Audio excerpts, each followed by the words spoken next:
Beate Zschäpe is the only one of the three main members of the NSU who is still alive today. The cell is thought to have carried out a murder campaign for more than a decade, undetected by the police and intelligence authorities. Zschäpe belonged to a neo-Nazi group in the state of Thüringen that called itself the Thüringer Heimatschutz, or Homeland Protection. In the 1990s, Uwe Mundlos, Uwe Bernhard, and Beate Zschäpe were known to the authorities as neo-Nazis. In 1997, they planted a bomb in a suitcase outside a theater in Jena. The three then disappeared after the police found bomb-making equipment in this garage. There was one completed pipe bomb and 4 half-finished ones. Investigators also found TNT, gunpowder, and a computer disk with extremely racist propaganda on it. The three had used explosives in Jena before.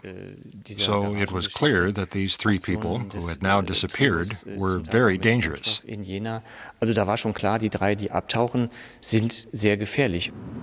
Many believe the fugitives could easily have been traced, as the authorities found not only bombs but also an address list. They were up-to-date addresses, many in Chemnitz in particular, where the 3 initially sought refuge. It's inexplicable. A list like that would be like winning the lottery for any investigator. But despite the involvement of the federal police, this piece of evidence was never used.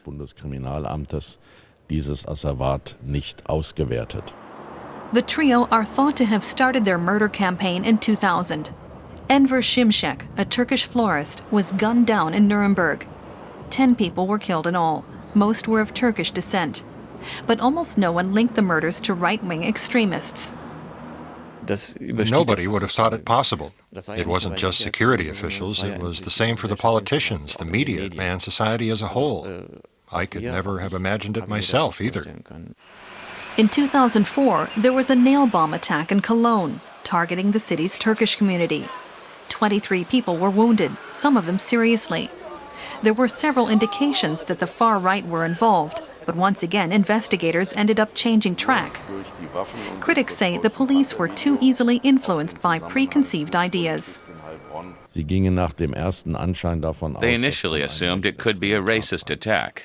They discussed whether that was possible, and then the next day the federal interior minister appeared in front of the cameras, saying the evidence pointed to organized crime. He said it's too early to say for sure, but we're going to investigate in that direction, with no factual basis. Between carrying out the murders, the trio continued to live normal lives, with regular holidays by the sea. The authorities did not launch a public search for them, and the police never linked them to the murders. The authorities could have guessed what was going on. There has long been talk among right-wing extremists of leaderless resistance, where you allow your actions to speak for themselves. In other words, I murder someone, and because of who the victim is, the message behind the murder is clear. Years later, the 3 made a video claiming responsibility for the attacks. Embedded in animated films were pictures of the bombs and the scenes where the murders were carried out. The trio made fun of the investigators and the victims. But the video did not surface until the end. In the meantime, the 3 robbed a bank. That was now 2011. They'd robbed banks before, but this time the police were onto them. The 2 men, Mundlos and Bernhard, killed themselves in their camper van. They saw it as a last act of defiance against the state. Beate Zschäpe is thought to have set fire to their communal home in an attempt to destroy evidence. A few days later, she turned herself in to the police. To a shocking extent, there was a total failure of all our law enforcement authorities.